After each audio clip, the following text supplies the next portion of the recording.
vraiment avoir une vision la plus complète possible de la situation, d'anticiper certains risques. Quel est le moyen de propulsion du véhicule? Est-ce que c'est un véhicule essence, diesel, électrique? Pourquoi pas au gaz? Et anticiper les dangers qui pourraient également survenir suite à ça. Ça permet aussi d'avoir une vision afin d'adapter la tactique. Donc comment va-t-on découper le véhicule autour de la victime? Le principe d'une désincarcération, c'est en fait, on va vouloir sortir la victime le plus possible dans des conditions optimales, c'est-à-dire en respectant l'axe tête-tronc, c'est-à-dire au niveau de la colonne vertébrale et cervicale, la maintenir dans un état optimal afin d'éviter des lésions supplémentaires. Alors ici, on va simuler les premières actions qui sont d'une part la stabilisation du véhicule. On a mis des cales en forme d'escalier, comme vous pouvez le voir, mais on ne le voit pas sur la face la plus exposée au public, afin que le véhicule soit complètement stable pour les manœuvres de désincarcération. Ensuite, on va faire un accès médical en ouvrant une porte, la porte chauffeur, pour pouvoir donner un premier accès à l'équipe médicale. L'objectif sera de paramétrer le patient, donc voir quels sont ses paramètres de respiration, les paramètres circulatoires, l'état de conscience et la gravité des blessures. Éventuellement, à ce moment-là, l'équipe du SMUR ou du PIT va perfuser le patient, lui mettre un Baxter avec des antidouleurs afin que la victime puisse subir les opérations de désincarcération sans trop souffrir. Donc ici, on ne le voit pas trop malheureusement, mais la porte va être ouverte.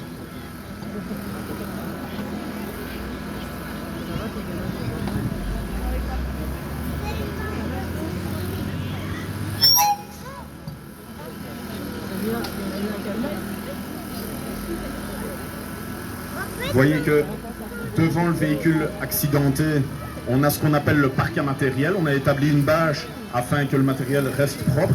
Et c'est là qu'on dispose tout le matériel en attente d'utilisation.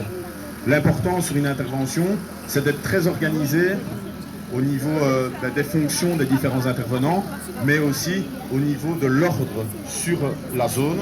C'est-à-dire qu'on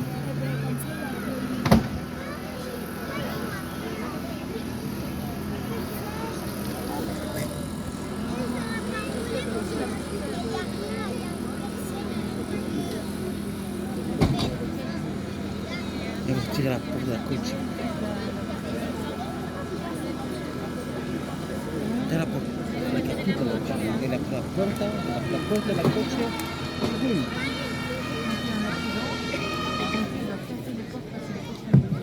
Voilà, je récupère de la voie.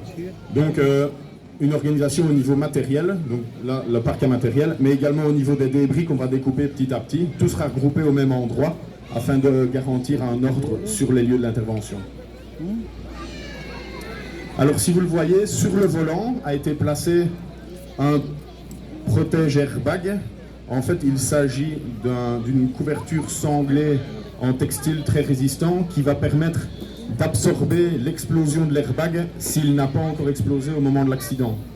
Les airbags, les prétentionneurs de ceinture sont toutes des sécurités qui sont pyrotechniques et donc ça a ses failles parfois.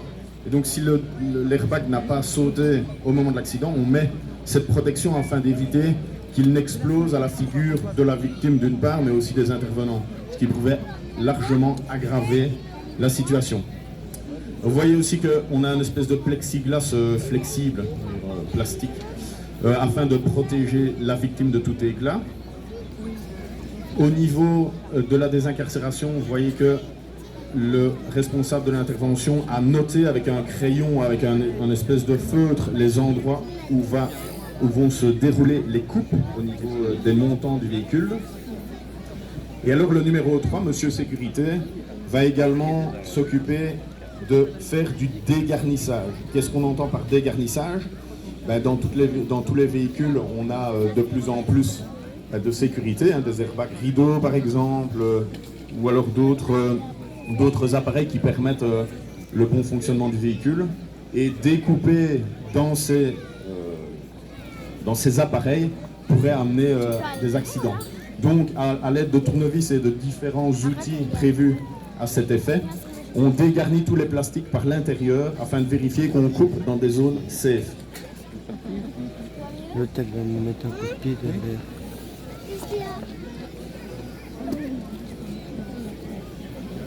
Oui, mais si, il travaille. Hein.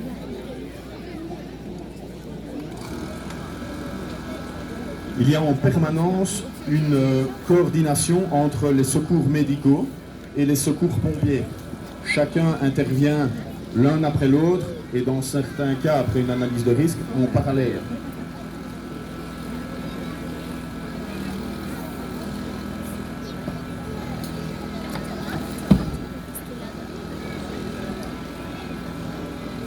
Voilà, on se crée également un accès par l'arrière.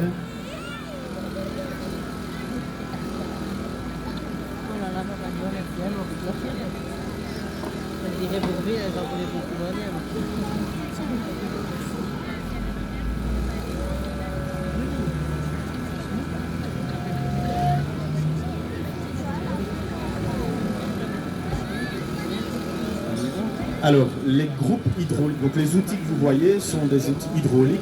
Donc, un groupe hydraulique, forcément, est en marche, c'est un groupe technique, et qui développe 720 bars de pression libre dans les tuyaux que vous voyez. Deux types principaux de pinces pour la désincarcération. Celui que vous voyez en action actuellement, c'est un écarteur qui a deux fonctions principales, soit écarter comme son nom l'indique, ou pincer la tôle afin de faire apparaître des ouvertures pour permettre des découpes suivantes. La deuxième type de pince, c'est la cisaille. Donc il s'agit, comme son nom l'indique, d'un outil qui permet de cisailler, de couper, et il s'agit d'une pince avec des lames en forme de bec de perroquet qui permettent de cisailler les tôles. Ces outils développent plusieurs tonnes de capacité de coupe.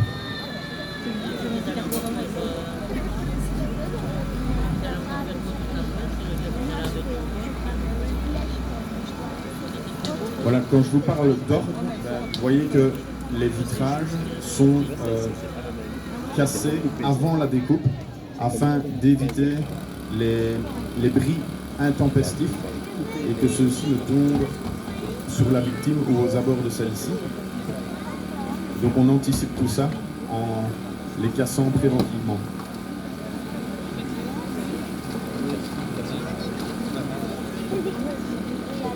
Lors de cette démonstration, vous avez deux cadets pompiers de la province qui sont également en action. C'est quoi le cadet? Donc voilà, les découpes vont commencer. Donc vous voyez qu'avec la cisaille, un premier montant va être coupé, en l'occurrence le haillon du corps.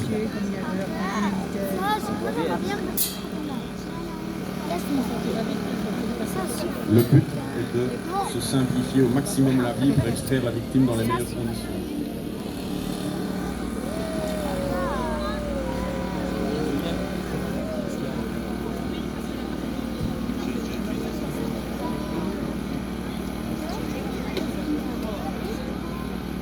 Vous voyez que le binôme technique intervient où le chef de départ leur a demandé de travailler et le chef de départ anticipe toujours les actions suivantes. Donc il est allé voir le numéro 3 qui est monsieur sécurité à l'intérieur afin de préparer la coupe suivante.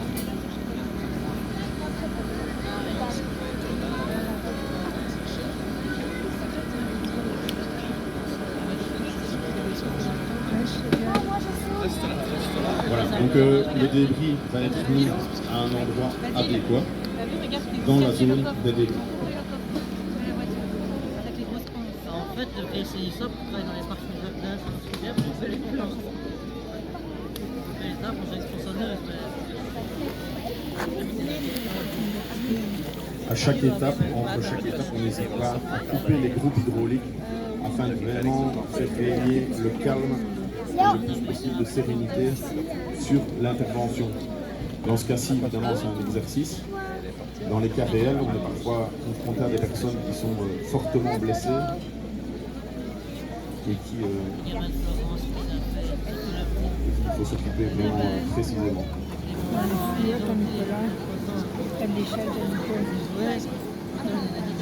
Ouais, celui qu'on a dit bonjour à la cafétéria. Celui qu'on a dit bonjour à la cafétéria.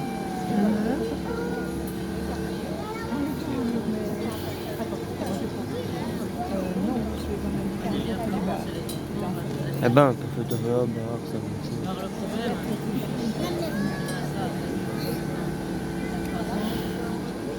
c'est la main avec moi.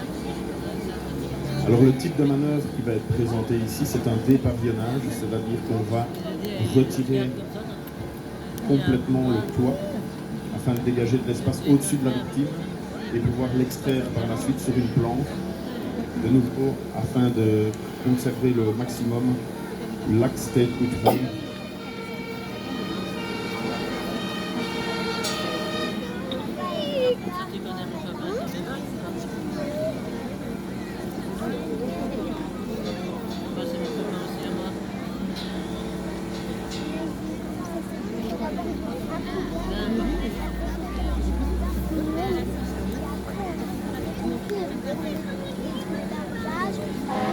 Alors, de nouveau ici, donc on est dans un cas d'école très simple avec un sol plat sur un tarmac en pleine journée bien visible. Il faut se dire que on est amené à réaliser des désincarcérations avec des véhicules qui sont souvent beaucoup plus abîmés que la voiture en question. Donc chaque fois, on part avec de boîtes à outils et on mène la désincarcération au mieux. Merci. Pour la nuit, on a pas mal de matériel d'éclairage, notamment sur l'autopont. Vous pouvez voir que le mât est déployé, qui va permettre d'éclairer les lieux de l'accident. Nous disposons aussi de tout type de moyens d'accès, notamment une passerelle qui est stockée sur le toit de l'autopont, comme vous pouvez le voir. Par exemple, pour se trouver plus en hauteur dans le cas de désincarcération de camions.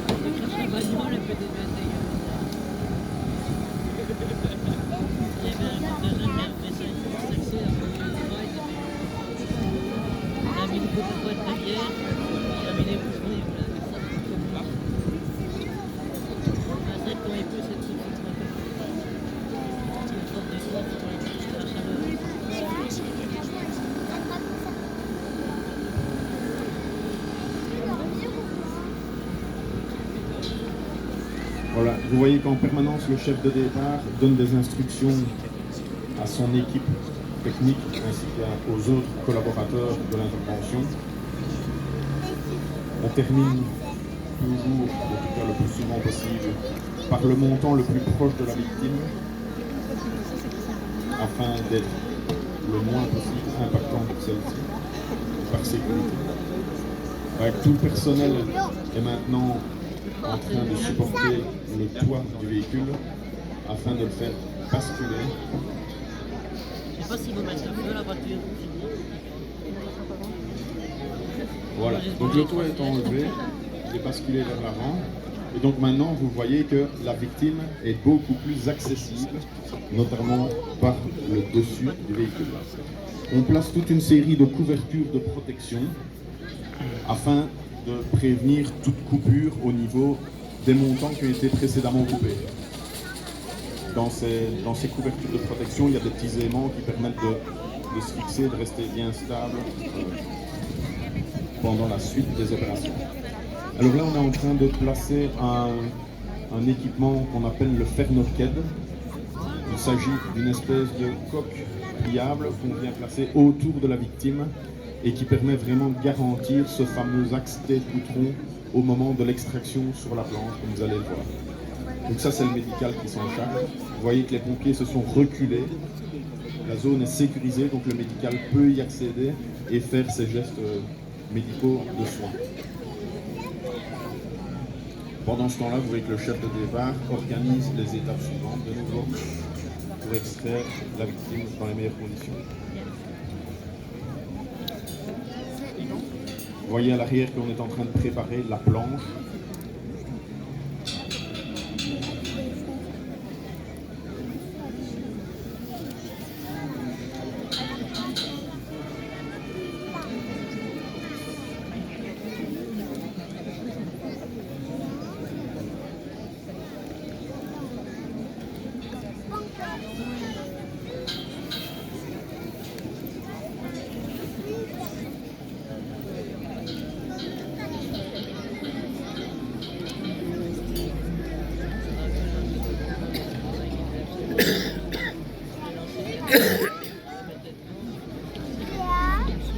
Voilà, le fernoquet est en fin de placement.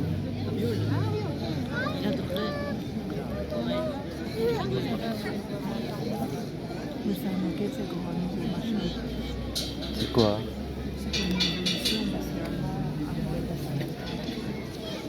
encore un truc qu'ils ont renforcé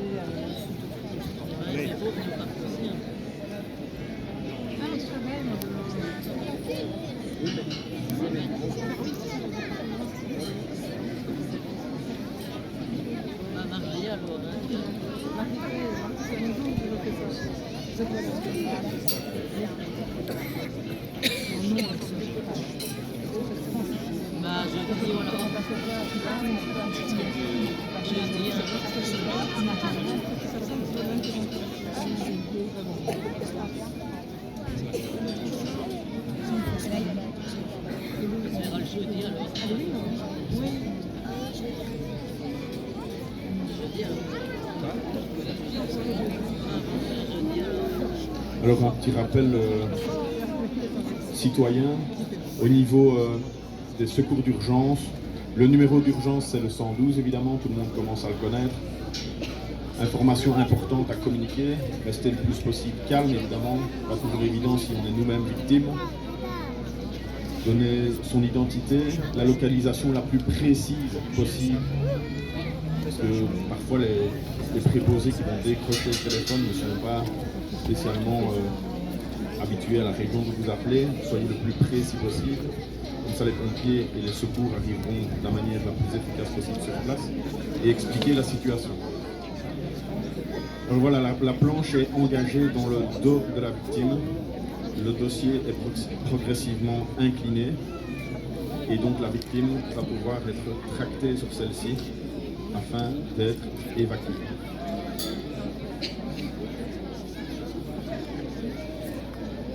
On sort donc, comme vous le voyez, vraiment la victime dans l'axe.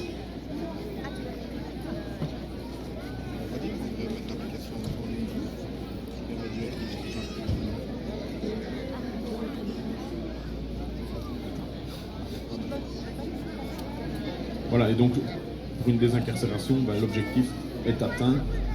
La victime est extraite, elle va pouvoir être prise en charge dans l'ambulance par les secours médicaux et être dirigée vers un centre hospitalier le plus adéquat. Et la victime s'arrête là. Félicitations à vous.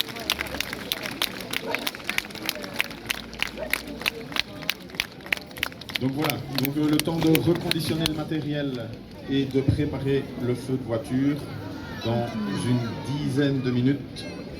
Démonstration de feu de véhicule. Ce feu de véhicule sera présenté par les cadets de la province de Namur. Donc, à tout de suite.